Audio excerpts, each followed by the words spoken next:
So if you're listening to music for long periods of time and you start noticing some signs and symptoms, some could be ringing in your ears that doesn't go away.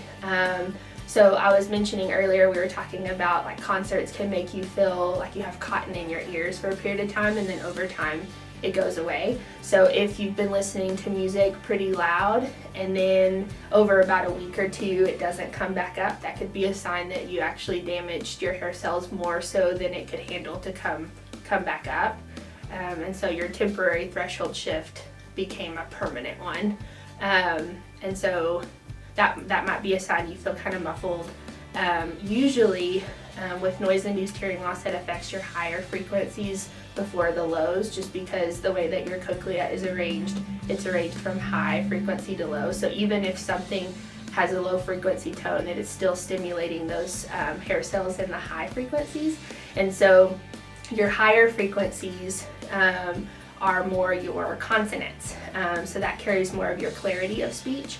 And so you may notice that you hear that someone's talking but maybe don't really understand what's being said. Advice for people who listen to music all day or are a musician. So if you're just listening to headphones, I would say turn it down a little bit lower than what you normally would. So if you normally turn it all the way up, maybe turn it down to where you hear it, but it's not just overpowering everything. Again, the noise canceling headphones would be a very good place to start as well.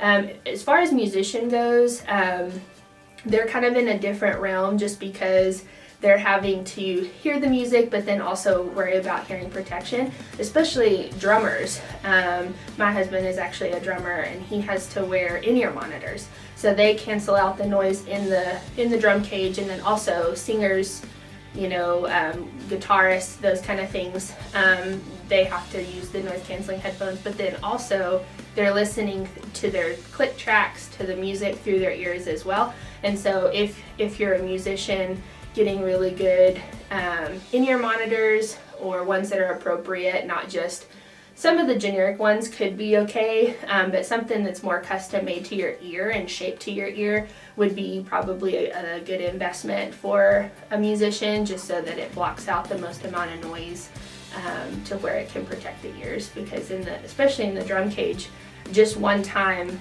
drumming without some kind of protection can cause definitely permanent damage for sure.